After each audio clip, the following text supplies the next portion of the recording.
बिस्मिल्लाहिर्रहमानिर्रहीम। अस्सलाम वालेकुम नाज़रीन, मेरा नाम सरवत वलीम है। उम्मीद है आप लोग जहाँ भी होंगे बखैर आफियत इस वक्त होंगे। पूरे मुल्क में इस वक्त एक हंगामा मचा हुआ है और ये हंगामा इलेक्शन या उसके नतायज या फॉर्म 45 के जाली होने या असली होने का नहीं है। पाकिस्तान के अंदर हम एक मुसलमान मुल्क में रहते हैं और यहाँ पर कोई भी चीज़ मुतनाज़ हो तो एक हंगामा बर्पा होता है। और ये हर मुस्लिम रियासत में होता है, हर मुसलमान जहाँ भी अक्सरियत में बसते हो वहाँ पर होता है। जस्टिस काजी फायज़ा साहब के एक फ़ैसले ने पूरे मुल्क के अंदर एक हंगामा खड़ा किया हुआ है कि जो कादियानियत के हवाले से है कि वो आज़ादाना तरीके से अपने अपने मामलात को लेके उसकी तरवीज कर सकते हैं। कादियानियत के हवाले से क्या जस्टिस काजी फायज़ा साहब का जो फ़ैसला है वो वाकई इस कदर मुतनाज़ है या सिर्फ़ एक इश्ताल है जिसको हवा दी जा रही है। ये बड़ा एक सेंसिटिव मौजू है जिसमें बड़ी आपको एहतियात के साथ गुफ्तगू करने की ज़रूरत होती है। इसमें सिर्फ मैं ही बात नहीं कर रही, बहुत सारे ऐसे सीनियर लोग हैं जो इसके ऊपर बात कर रहे हैं, मगर कुछ चीज़ों पे इख्तलाफ मौजूद रहता है, वो मेरा भी इख्तलाफ है। और वाकई काजी फायज़ा साहब के इस फैसले के अंदर क्या चीज़ें मौजूद हैं, इसकी तफसील मैं आप लोगों के साथ शेयर करने जा रही हूँ। और क्या काजी का फैसला जो है वो इस्लाम के उसूलों के मुनाफी है, कुरान पाक के उसूलों के मुनाफी है, हमारे हमारी जो ख़त्म नबूवत का मामला है उसके मुनाफी है, इसके ऊपर मैं बात करूँगी। और आप लोगों से दरख्वास्त है कि मेरे चैनल को ज़रूर सब्सक्राइब कीजिएगा और व्लॉग को भी इसके इख्तिताम तक ज़रूर सुनिएगा, क्योंकि और भी बहुत सारी अहम चीज़ें हैं जो मैं आज के इस व्लॉग में आप लोगों के साथ डिस्कस करने जा रही हूँ। कादियानियत के ऊपर बात हम करेंगे, मगर उससे पहले क्योंकि ये बड़ा सेंसिटिव मौजू है, इसके ऊपर बात करने से पहले मैं एक और भी अहम चीज़ है वो आप लोगों को बता दूं कि हम एक मसले से निकलते हैं तो दूसरे में लटक जाते हैं जाके। और इस वक्त जो है हमने ये सोचा था कि शायद हुकूमत फॉर्मेशन होगी, हुकूमत साजी हो गई है तो शायद ये रिश्ता चलेगा, मगर नून लीग और पीपल्स पार्टी का रिश्ता ऐसे ही है जैसे ज़ोर ज़बरदस्ती की शादी हो। तो ज़ोर ज़बरदस्ती की इस शादी के अंदर जो है वो सुहाग रात बाद में हुई है, पहले यहाँ पर तलाक हो गई है।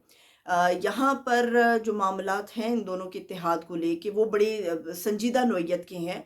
और इत्तेहाद की अभी मिठाई नहीं खाई थी किसी ने, मगर अंदर से आवाज़ें शुरू हो चुकी हैं कि ये इत्तेहाद ज़्यादा देर नहीं चलेगा। हालांकि हुकूमत के लिए मैंडेट 5 साल का है, अवाम 5 साल के लिए किसी भी हुकूमत को देखती है, इसीलिए लोग पाकिस्तान तहरीक इंसाफ को और इमरान खान साहब को लाना चाहते थे कि उनके पास कोई ना कोई फार्मूला मौजूद होगा, लोगों को मुश्किलात से निकालने के लिए एक वो ट्रैक के ऊपर लेकर आएंगे। मगर इस इत्तेहाद के अंदर चूंकि शराइत बहुत ज़्यादा है और जहाँ पर जिस रिश्ते में जिस ताल्लुक़ में शराइत बहुत ज़्यादा हो जाएं तो वो ताल्लुक़ ना निभाए जाते हैं, ना ही वो देर पा होते हैं। सेनेटर इरफान सदीकी साहब, उनका ताल्लुक़ मुस्लिम लीग नून से है और इरफान सदीकी साहब ने भी गुज़श्ता रोज़ ये बात की है कि हमारे लिए बड़ा मुश्किल है कि बुर्दबारी के साथ चला जाए, और वो समझते हैं कि पीपल्स पार्टी को सियासी बुर्दबारी का मुजाहरा करना चाहिए। इरफान सदीकी साहब बड़ी अंदर की आवाज़ है मुस्लिम लीग नून की, और जो मुस्लिम लीग नून इस वक्त सोच रही है वो समझ लीजिए इरफान सदीकी साहब की गुफ्तगू है। तो मुस्लिम लीग नून अपने घर के ड्राइंग रूम में बैठ के ये बात कर रही है कि हमने बड़ी शराइत के बाद ये रिश्ता तो तय कर लिया है, मगर ये ज़्यादा देर नहीं निभेगा। और पीपल्स पार्टी को भी पता है कि उनका लेवरेज बहुत ज़्यादा है, उनको पता है उनका दबाव बहुत ज़्यादा है, उनका प्रेशर बहुत ज़्यादा है, और उनके बगैर नून लीग की हुकूमत कोई हुकूमत नहीं बन पाएगी। तो री इलेक्शंस की तरफ जाने की बजाय नून लीग जो है वो पीपल्स पार्टी के गोडे गिट्टों में बैठ गई है जाके। अब वो अपनी मर्ज़ी से कदम भी उठा रहे हैं, अपनी मर्ज़ी से शराइत भी मनवा रहे हैं, तो ये इत्तेहाद ज़्यादा देर नहीं चलेगा। क्या पाकिस्तान के अंदर साल 2024 में एक और इलेक्शन होने जा रहा है, ये सोचने की बात है, क्योंकि फरवरी के अंदर इलेक्शन हुआ, मार्च के आने से पहले हुकूमत फॉर्मेशन हुई, और फरवरी के अख्ताम के ऊपर हमें ये हुकूमत और ये इत्तेहाद टूटता हुआ नज़र आ रहा है। अभी बाकायदा तौर पे कोई इजलास नहीं हुआ, अभी बाकायदा तौर पे कोई अनाउंसमेंट नहीं हुई, उसके बावजूद भी ये हालात है, तो सोचिए 2 महीने के बाद सूरत हाल कहाँ पर खड़ी होगी, मुल्क की भी और इस हुकूमत की भी। इसके अलावा अब आ जाते हैं कादियानियत वाले मसले पे। कादियानियत वाले मसले पे गुज़श्ता रात भी मैं देख रही थी और बड़ी लेट नाइट मैं देख रही थी चीज़ें कि बड़े बड़े सहाफ़ी इसके ऊपर बात कर रहे थे, बड़े बड़े कॉलमिस्ट इसके ऊपर बात कर रहे थे, बड़े बड़े तज्ज़ियाकार और बड़े बड़े जो हमारे यूट्यूबर के बड़े बड़े सहाफ़ी हैं वो बात कर रहे थे। ये मसला इतना सेंसिटिव है कि इसके ऊपर गुफ्तगू करते हुए नहायत एहतियात की ज़रूरत है। 4 जुमले मैं भी बोल सकती हूँ, 10 जुमले मैं भी मसाले के साथ कह सकती हूँ, और इलेक्शन का गुस्सा मैं भी काजी के ऊपर निकाल सकती हूँ इस फैसले को सामने रखकर। क्या वाकई जस्टिस काजी फायज़ा साहब ने ऐसी गुफ्तगू की है? बड़ा मोहतात होने की ज़रूरत है, और अक्सर व बेशतर ऐसे करने से पहले आलिम जो हमारे मौजूद हैं, जो मुतनाज़ नहीं हैं, हमें उनकी राय लेनी चाहिए।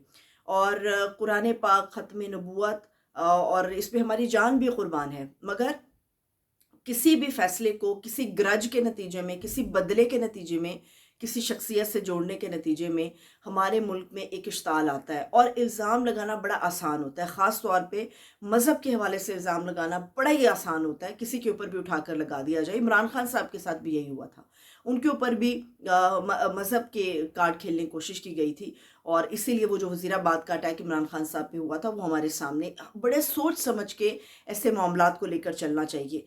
थोड़ा सा हौसला करें, कुछ आलिमों की राय इसमें शामिल करें और काजी साहब के फैसले को सामने रखें। जो मुझे नज़र आया है बज़ाहिर, अभी तक जब तक इसकी तफसील नहीं आती, बज़ाहिर जो चीज़ नज़र आई है, ठीक है 8 फरवरी के इलेक्शन का गुस्सा, बल्ले के छिन जाने का गुस्सा काजी फाइज ईसा के ऊपर है, मगर याद रखिए कि पीटीआई ने ये मुहिम नहीं चलाई। ये जो इल्ज़ाम है कि जी पीटीआई इसके पीछे है, पीटीआई ने ये मुहिम नहीं चलाई। बड़े बड़े आलिम ये बात कर रहे हैं, बड़ी बड़ी मजालिस के लोग ये बात कर रहे हैं। उस फैसले को सामने रखें और आलिमों की कॉन्फ्रेंस बुलाई जानी चाहिए, जिसके बाद ये फैसला होना चाहिए कि क्या वाकई काजी साहब ने कादियानियत के फ़रोग़ को सामने रखते हुए ये फैसला दिया कि उसको फ़रोग़ मिलेगा। हालांकि वो गैर मुस्लिम है, वो गैर मुस्लिम है, मगर देखना होगा कि वाकई ये इस्लाम के उसूलों के मुनाफी है या नहीं है। तो इसलिए मजहबी मुनाफरत नहीं फैलानी चाहिए, मज़हब को सामने रखते हुए इश्ताल अंगेज़ी इस किस्म का प्रोपेगेंडा नहीं करना चाहिए, क्योंकि पाकिस्तान में या किसी भी मुस्लिम रियासत में अगर ऐसी चीज़ फूट पड़ती है तो फिर दंगे फसाद नहीं रोके जा सकते। तो बड़ा बेहतरीन तरीके से और हिकमत के साथ इस मामले को हैंडल करने की ज़रूरत है। अब आ जाते हैं कि पीटीआई की पाँचों घी के अंदर है। पीटीआई किस तरह से पाँचों घी के अंदर है कि 292 यानी 292 आज़ाद अरकान जो सुन्नी इत्तेहाद कौंसिल में इस वक्त शामिल हो चुके हैं, एक बड़ा भारी मैंडेट है और पीटीआई है। पीटीआई से अगर हम देखें पाकिस्तान बनने से आज तक जो बेहतरीन एक अपोजिशन हमें नज़र आई है वो पीटीआई है और पीटीआई हुकूमत भी कर सकती है, हुकूमत का नंबर गेम भी उनका पूरा है, हुकूमत के लिए वो जोड़ तोड़ भी कर सकते हैं। मगर इन लोगों को हमेशा के लिए या ऐसे लोग जिनके बारे में ये समझा जाता है कि वो सिर्फ पाकिस्तान को एक चरागाह के तौर पे देखते हैं, उन लोगों का हमेशा के लिए रास्ता बंद करने के लिए पीटीआई को इस बार अपोजिशन में बैठना चाहिए। पीटीआई अगर इस बार अपोजिशन में बैठेगी तो ऐसी सूरत में इनका वो हाल कर देगी इनके फैसलों का, इनकी पॉलिसियों का, कि आप देखेंगे कि आइंदा आने वाले मुस्तकबिल में ये जमातें आपको कहीं नहीं नजर आएंगी। ये सिर्फ एक प्रेशर ग्रुप या एक छोटा सा ग्रुप बन के रह जाएगा। तो मेरा ख्याल है कि पीटीआई के पास इस वक्त अवाम का भारी मैंडेट है और अपोजिशन में रहते हुए वो जो फैसले करेंगे इनके खिलाफ, वो जो हिकमत अपनाएंगे, तो उसको अवाम की सपोर्ट भी हासिल होगी। अब आ जाते एक और चीज़ पे, जो अद्वियात वाला मामला बड़ा अहम है, जाते जाते मैं आपके साथ शेयर करूं। निगरान हुकूमत ने हुकूमती कंट्रोल ख़त्म कर दिया। 90,000 से ज़्यादा रजिस्टर्ड अद्वियात जो हैं उनकी कीमतों का तयन अब कंपनियां खुद करेंगी। यानी कि मैं आपसे सिंपल ये बात करूं कि कैंसर की अद्वियात, diabetes, high blood pressure, antibiotic, orthopaedics, paediatrics, इस किस्म के जितने भी मामलात हैं वो अब कंपनियों के हाथ में दे दिए गए। 400 के करीब अद्वियात है जिनका फैसला हुकूमत करेगी। इसका मतलब ये है कि लुटो ते फुटो, जान कीमती नहीं है। 4 रुपए की गोली अगर 40 में मिल रही है, 5 रुपए की गोली अगर 100 रुपए में मिल रही है, तो पूछने वाला कोई नहीं होगा। जाती जाती निगरान हुकूमत का ये कारनामा है। लेट्स सी कि इसके ऊपर क्या मजीद सोचा जाता है, क्या मजीद एक्शन होता है। बहरहाल अवाम का रिएक्शन बहुत ज़्यादा शदीद है इसके ऊपर। मुझे इजाज़त दीजिए, अपना बहुत सा ख्याल रखिए। खुदा हाफिज़।